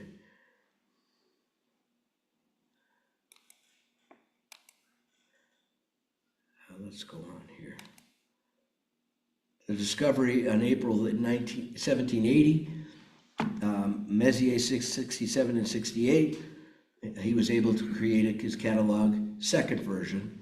The second catalog was published in 1780, and M67 was discovered earlier by Kohler, while M68 was mistakenly assigned by Admiral Smith. Did you say a second catalog was begun? Yes. It was a second version of the catalog. Okay. Let's move on. It was 1780 was a busy year for Messier and his new partner McCain, and the two of them made a concerted effort to catalog more nebula. 79 and 69 and 70 were discovered that year, and more added as an appendix to the Cones dictams in 1783, and by the end of 1780, 9 more entries made up Messier 79. And there you are there. And also discovered another comet in October of 27. 1781, the list reached 100 objects. McCain added Messier 101, 102, 103, although none of these were validated, and particularly Messier 102, kind of Schrodinger's catalog object. Connaissance dictum was to include it in the catalog in the final publication in 1784. By 1781, the list had reached 100 objects. McCain added Messier 101, 102, 103, although none of these were validated, and particularly Messier 102, kind of Schrodinger's catalog object. Connaissance dictum was to include the catalog of the final publication of 1784, and here we have Messier 104. 2 more objects mentioned in the catalog with M97 were discovered in McCain and now known for as 108 and 109. So we're getting up there quick. McCain discovered M105 in 1781, but somehow it was overlooked and missed in the catalog in July. McCain discovered M106 along with 2 comets. And there we have William Herschel. March 13th of 1781, Frederick Wilhelm Herschel at Bath, England, discovered the planet Uranus. And by the way, it is not Uranus, it is Uranus. He sent a note to Messier. Coincidentally, one day after his catalog, he immediately started observing the planet and wrote this note to William Herschel.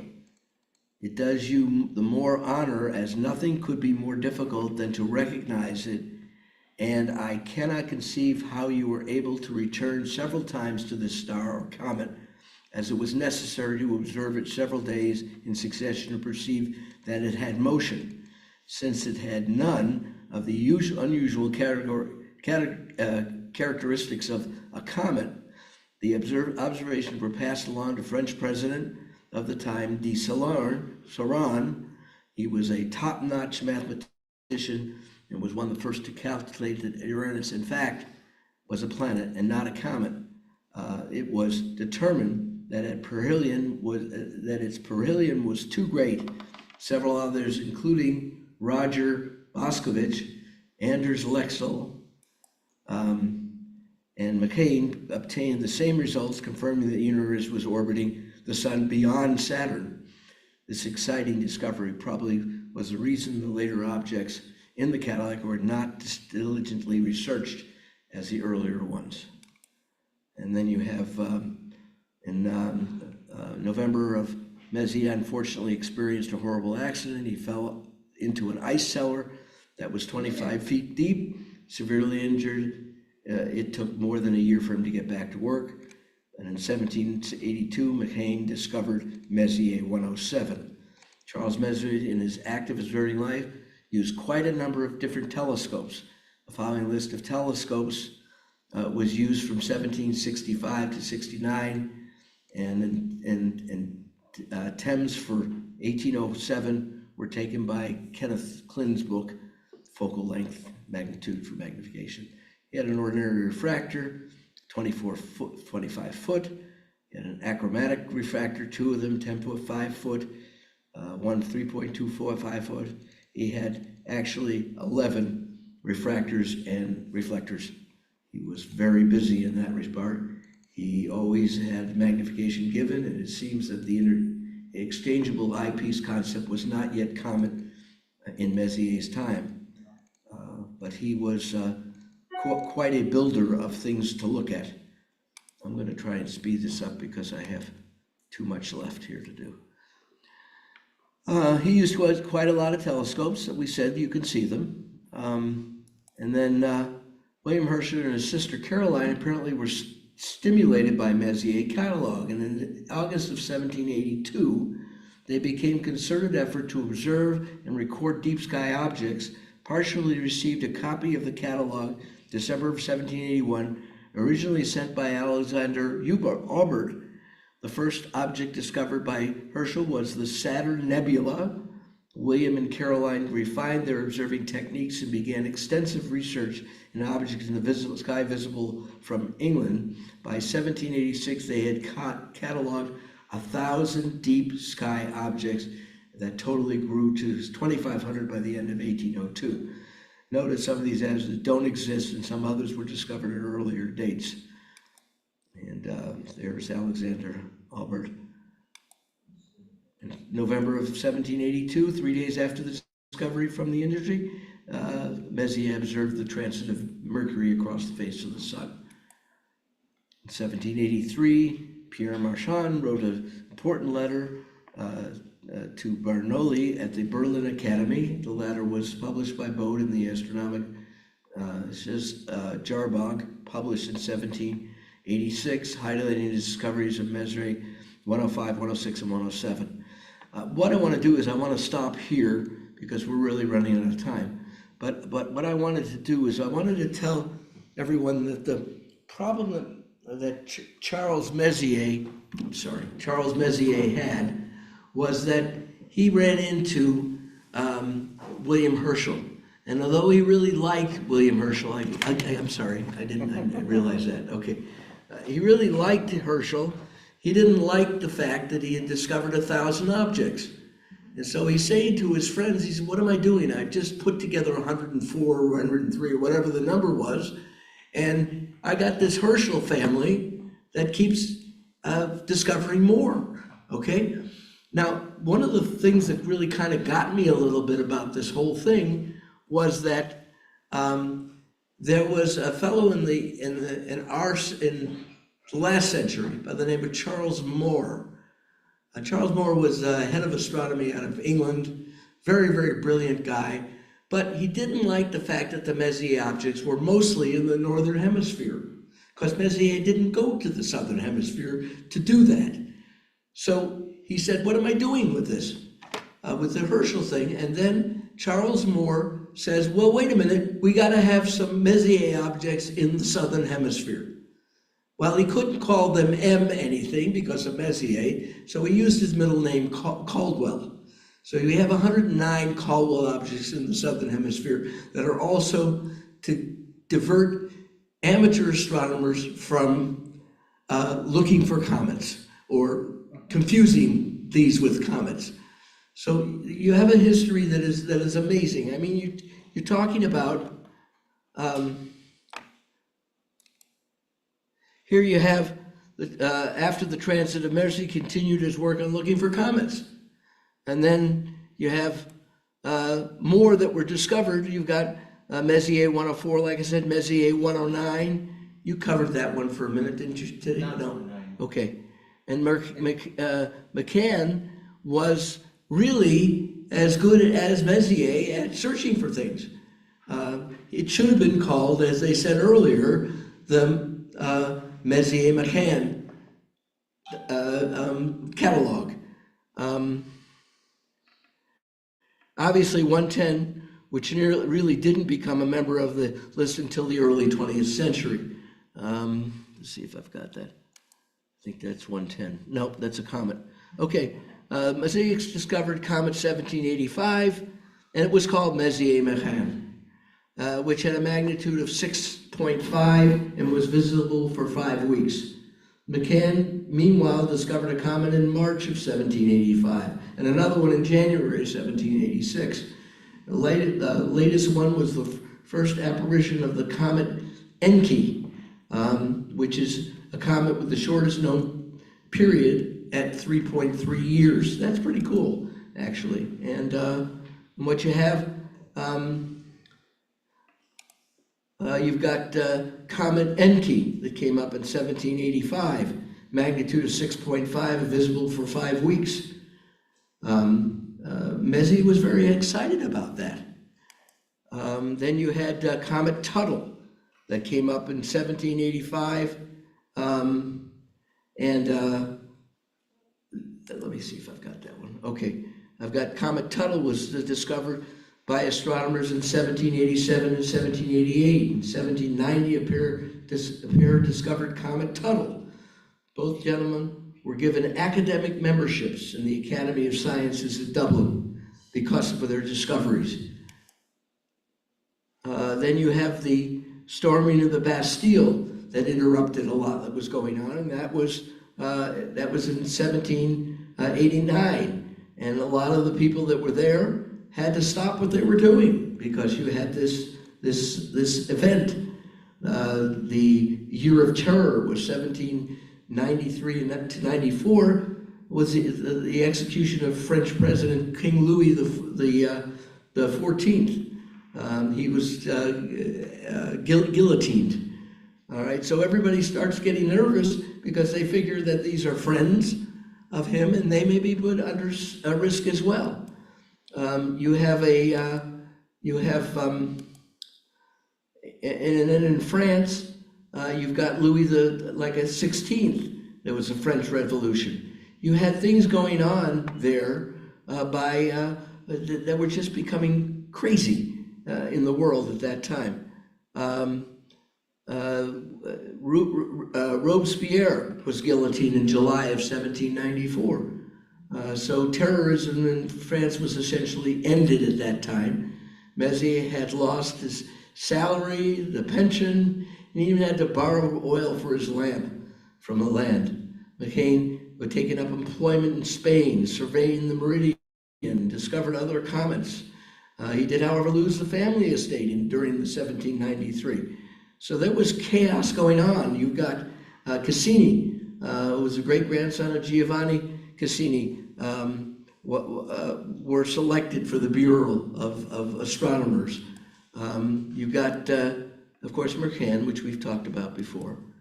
And then you talk about Jean Dominique.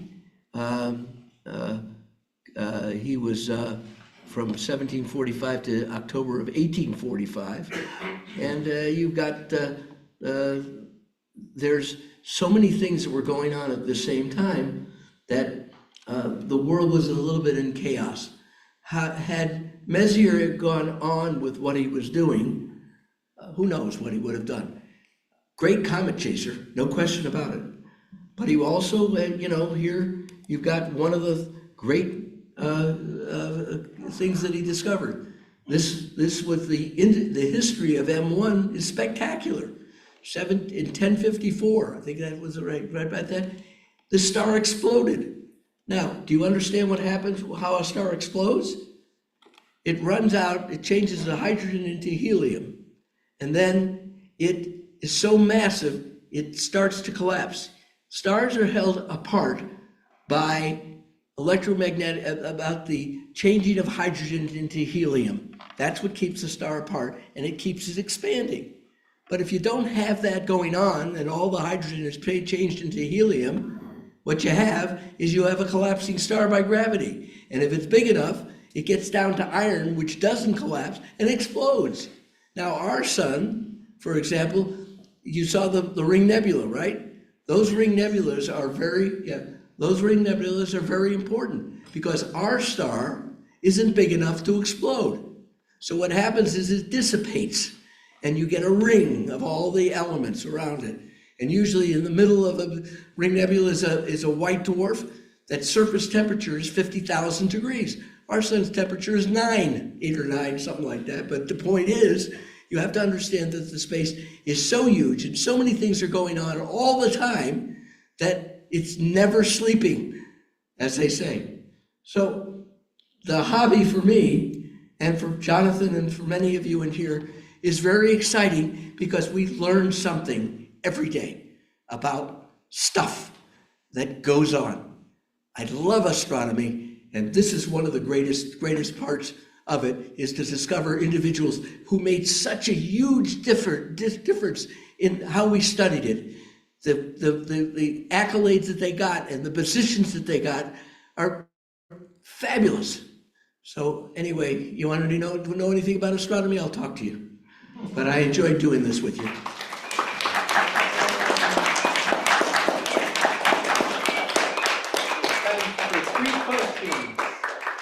What's that?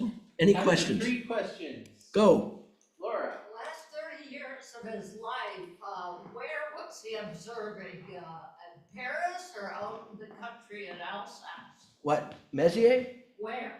Oh, Well, he he was lost all his over the job. place. He was all over. Where was he observing his last discoveries? I don't know exactly where that is. I could look it up. His last comet discovery, we could look at that up. I don't remember the year. I think it was in he was 71 in 1801, and that time he was working on a project observing occultations of Spica, or Spica if you want, and the moon. In July of the same year, he discovered a comet 1801. He was let's see if I've got that here. You got the comet 1801 Pons. It was also bringing his total of independent comet discoveries to 13 and grand total to 20. So it's about 1801, around that time era. He died in 1804. So that's your story.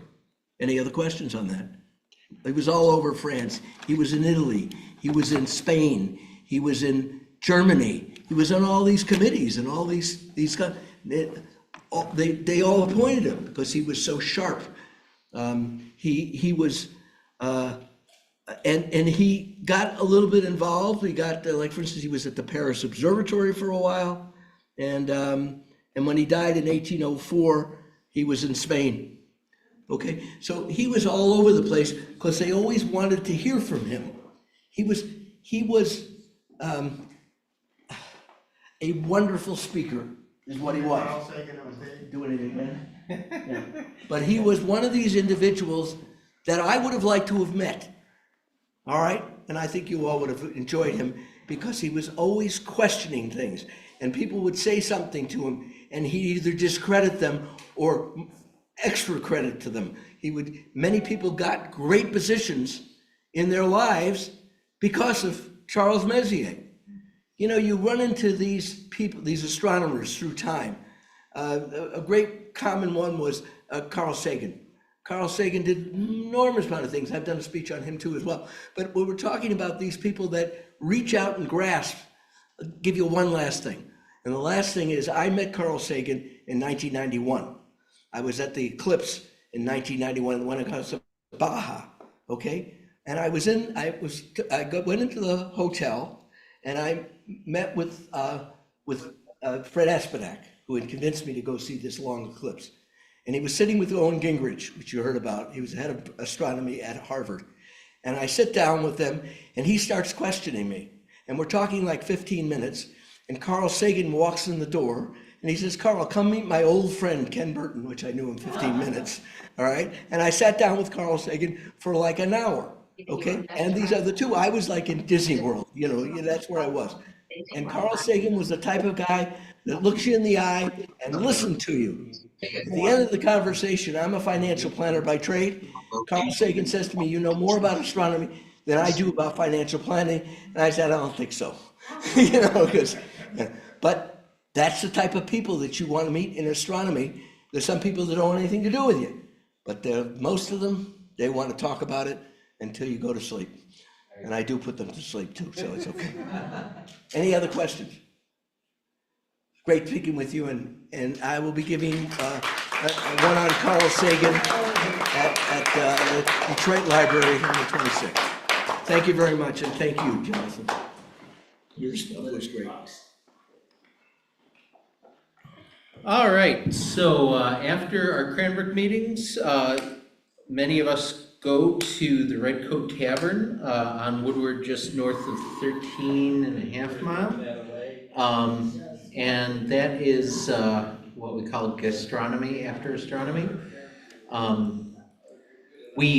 should say we did have a first time attendee of a complete meeting. If you wanted to introduce yourself, we talked at the break. Oh, you can just. Hi, I came a couple weeks ago, but I was kind of in and out. So this is technically my second meeting, but first time staying for the whole thing. Really enjoyed it. Thank you for joining us. By the way, the cemetery he was buried in was the Pierre Lacaisse on April 14th, 1817. He was 87 years old. Which cemetery, what country? In the big cemetery, the big famous cemetery in Paris. That's in Paris. Pierre Lachaise. That's in Paris. Yes, it's where all the bright lights go. Thank you so much for coming tonight. Maybe I'll see you at the Red Coat, and we'll see you again on the third Thursday at Macomb, which is in 2 weeks, I think. Did that work okay? Okay. Have a good night and safe travels. You talked a little fast. Yeah, I know, I'm sorry. I just wanted I got a lot of information. Okay. Yes, sir. The famous ones. Also, Did you know that did you there's a need movie to talk coming out? to Mark? Did you get to talk to Mark already? One of my best friends. No, I gave a check. Oh, okay. Okay, well, maybe